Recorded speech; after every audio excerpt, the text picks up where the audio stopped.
All good? All good. And you? Yeah, really good. Really good. Ben, thanks for me.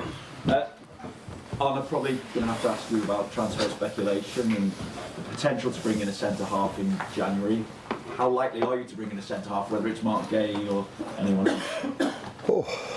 This was one of the questions I didn't expect. Talking about signings in the winter break, I think there are so many games to be played before that.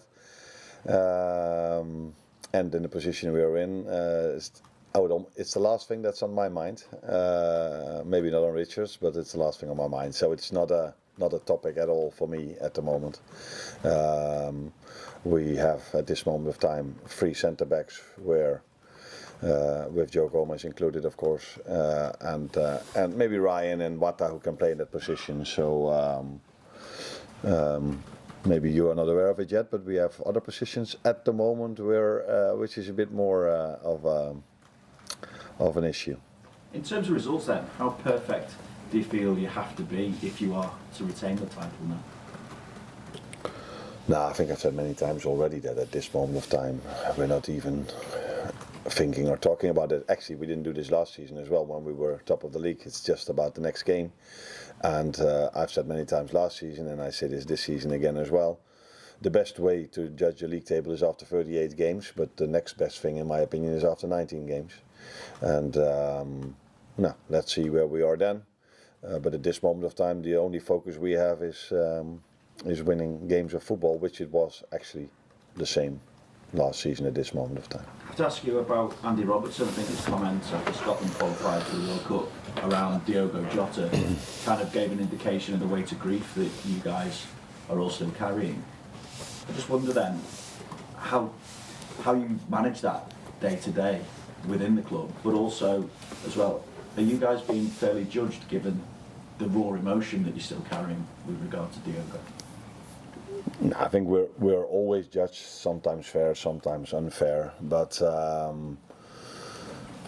I saw the interview as well live, and I know that it is an issue for us, which is I think completely normal. But then at these moments of time, I always think about how must it feel for his wife and his children, because that's so much harder for them than it is for us. But that we miss the player and the person, that is completely clear. Maybe it tells you even more now. We play Nottingham Forest. Last season we were 1-0 down at Forest. It only took him 1 minute to score the equaliser. So now I'm talking about the player that we miss for sure, because this time we haven't managed to come back as many times as last season after being 1-0 down or a goal down. And he definitely played his part in that last season. But that we also miss him as a person, that be completely clear. But again, his wife and children will miss him so much more.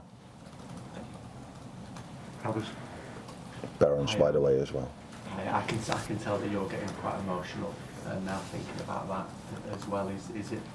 Does everybody come together, to be reminded? I know you don't want ever to forget Diogo, but it's that constant reminder. Is that something that is good for everyone to spur them on, or are there some other parts with that? I think it's good for us to remind him every time possible because of, like I said, the person and the player he was. But it's impossible to measure what it does to the players and then to measure what it does to our results. So the last thing I would do is to use it as an excuse, because I don't know. What I do know is that we miss the player. That's 100% sure. And we also miss the person, but I cannot measure what that has an impact on our performances, let alone on our results.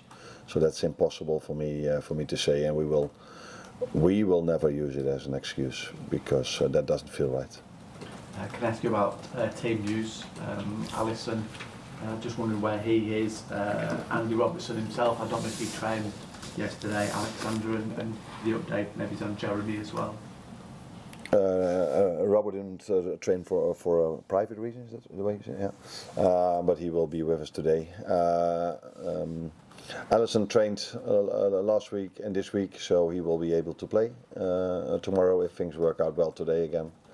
But we do have some issues after the international break, unfortunately. So Conor Bradley is not able to play. Florian Wirtz is not able to play. Those are the two, I think. Yeah. So that's that's not far from ideal. Do you expect Alisson, or will you choose Alisson to start? If he's ready to play, then he will start. Yeah. Thank you. Just wonder what differences you're expecting in Nottingham Forest this season compared to when you faced them last season. Obviously, 2 changes of manager since then. Yeah. True. 2 changes. I don't think you can. No, not one manager is the same as another one. But the playing style of Nuno comes closer to the one of Sondheis than it comes close to the one of Ainge Postecoglou, maybe. Again, not similar, but closer. So I think it's probably going to be a similar type of game than it was the last time we faced them now, with Sondheis taking over from Ainge Postecoglou. And obviously the hectic fixture schedule won't let up over the next few weeks. I think it's 7 games in 21 days for you. How is that when it comes to bedding some of your new signings in particular in, because some of them have sort of varying levels of form so far? How does that affect things when you perhaps feel like, I don't know, maybe you have to change things for fitness reasons every few days? No, variation of form is not only with the new signing, that's also with the players we have. So that's always in a season that it's not always the same, they're not always in the same form. But the biggest issue we've faced till now and still facing is the match fitness of the players and the time they've missed in pre-season. So Alex now, we were hoping him to play a little bit more for the Swedish national team, but unfortunately he was 1 yellow away from being suspended. So for obvious reasons they didn't play him the second time. But for us it would have been better if he would have had a bit more minutes in the second game. So yeah, I just told you about Conor and Florian. Jeremy is already out, Giovanni Leoni. So we have at this moment of time 5 defenders, natural defenders, 5 players that have always played as a defender, available for indeed 7 games in 22 days. And I don't see anyone coming back before that. So yeah, that is something we almost, I wouldn't say expected, but we knew that it was hard when you bring players a little bit later into the season, that it's harder to keep them fit, and then there's more emphasis on the ones that have to play a little bit more in terms of what you ask from them. So yeah, that was one of the reasons why I played the team that I played against Palace for the League Cup. Just what are the issues with Bradley and Wirtz? Both muscle issues. Expected to be long? I don't expect Conor to be part of the upcoming 22 days. Maybe in the end, but not in the upcoming 22 days. Unless something as a miracle happens, which I don't expect. Florian should be able maybe to play after. Depends on how things work, but that shouldn't have to be that long. Does that give you an issue? But Jeremy is out just as long. He's not probably going to be available in the upcoming 2 or 3 weeks as well. So it's going to be interesting who all of you want to see as a right fullback in the upcoming weeks. Nice question, yeah, but it's an issue around that because you've obviously played Szoboszlai there, but he's doing so well for you in the middle.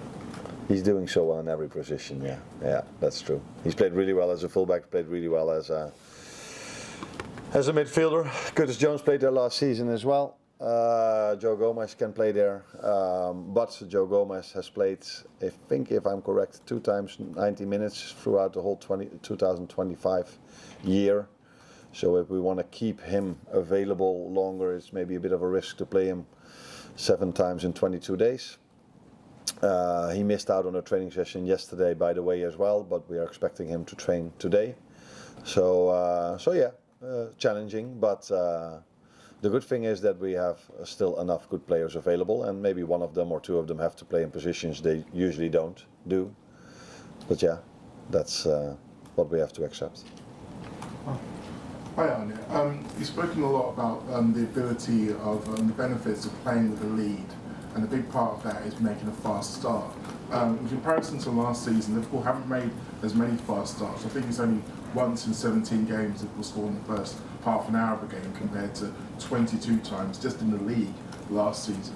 What do you think that's down to, and how do you think you can get that back? I wasn't aware of that stat, although I am aware that we mostly go 1-0 down instead of 1-0 up recently. I cannot give you an explanation for that at this moment of time. I maybe need a little bit more time to think about it, but it does have an impact on a game because, I said many times that City deserved the lead in the first half completely, but it does make a big difference if you go 1-1 into half time. Then when a goal is disallowed, how did he exactly say it? For not unreasonable reasons. and then 2 seconds later you're 2-0 down. So yeah, goals have a lot of impact on games. That's for sure. So yeah, but I cannot give you an explanation why it is actually at this moment of time. James? Arne, just on Dominic, which has been so important for you so far this season. He had that kind of hammer blow of disappointment being away with Hungary. Have you had to kind of lift his spirits this week to try and make sure it doesn't have a knock-on effect? No, we did talk about it. We spoke not only with him, also with Milos, because for the both of them it was, of course, a very big disappointment being so close to playoff games, and then going out in the extra time, which was fair because I checked it. I was curious to see if there would have been a substitution in that 5 minutes, but I think there were 2. So the referee was in this situation right that he added some extra time. Yeah, then it's really hard that you concede, especially because you. On the other side, you see Robbo, what it means to a country and to a player that haven't qualified for so long, and the same would have been for Hungary, of course. Although playing playoff games doesn't mean you will qualify, but it gives you a chance. And I asked him, is there now still a chance? Because I don't have a clue what's happening. But Alexander Isak with Sweden, they have 1 point out of 5 or 6 games, but they still have a chance to go to the World Cup because they won Group C of the Nations League, where Hungary was in Group A, and they did not win that, of course, so they are not involved. So it's hard for him that they've actually had quite a good season or 2 seasons with the national team, being in Group A of the Nations League and picking up quite a lot of points in their group, but not qualifying. Yeah, it's hard, but. Recently at our club, he's a little bit used to disappointments, so but not such a big one as this one maybe. But he will be fine. He will always work as hard as he can, and I don't expect him to do any different tomorrow. Will, last one. Ibrahim Kanate spoke about his contract situation during the international break. Is there any more developments on that, and is he a player who plays on the end of the season? I couldn't hear you very good. Did he talk about it or? Kanate talked about it to the French media. Okay. So is there any development on that front? Is he a player who can play on the end of the season? I haven't heard that, but yeah, my answer would probably be the one you expect. Do I have to say it or do you say it? Okay. Take on next. You're welcome. Thank you.